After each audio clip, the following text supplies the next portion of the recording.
ఎన్ని రోజుల ముందు పండగ రావడానికి ప్లాన్ చేశారు? ముందు 2 months ముందు 4 months ముందు రిజర్వేషన్ చేశారా? రిజర్వేషన్ జనరలే వచ్చాం. అంటే రిజర్వేషన్ చేయలేదా? వెయిటింగ్ లిస్ట్ కూడా దొరకలేదు అసలు. చాలా ఇబ్బంది. పండక్కి అంతా కలిపి ఫ్యామిలీతో వచ్చారు, అందరూ కలిపి ఊర్లో జరుపుకోవాలనే ఉద్దేశంతోనే వచ్చారా? అంతే, అంతా సక్రంగా జరుపుకోవాలనే ఉద్దేశంతోనే వచ్చాము హైదరాబాద్ నుండి.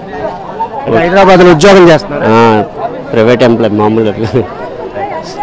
కుటుంబాలన్నీ కూడా ఈ రోజు అందరూ కలిసికట్టుగా సంక్రాంతి పండుగను జరుపుకోవాలని చెప్పేసి రైలు మార్గం గుండా వచ్చేందుకు 4 నెలల క్రితమే రిజర్వేషన్ కోసం ప్రయత్నించే కూడాను రిజర్వేషన్ దొరకకపోయినా జనరల్ బోగిలో అందరూ కలిసి ఊర్లకు రావడం జరిగింది. అయితే ఈ ప్రయాణంలో మాత్రం ఈసారి ఎటువంటి కష్టాలు కూడా ఎదుర్కోకుండా గమ్యం చేరేందుకు మాత్రం రైల్వే శాఖ అధికారులు అధిక రైలుని ఏర్పాటు చేయడం, అదేవిధంగా సీట్లు దొరకకపోయినా గమ్యం చేరుతా ఉన్నటువంటి ఒక సంతృప్తి మిగిలింది. రిజర్వేషన్ దొరకకపోయినా కూడా సొంతూరుకు వెళ్ళాలి, పండుగ అందరితో పాటు జరుపుకోవాలనే ఉద్దేశంతో వారు చేస్తున్నటువంటి ప్రయత్నంలో మాత్రం ఈరోజు అందరూ కూడాను ఈరోజు పండుగ మాత్రం రావడం జరిగింది.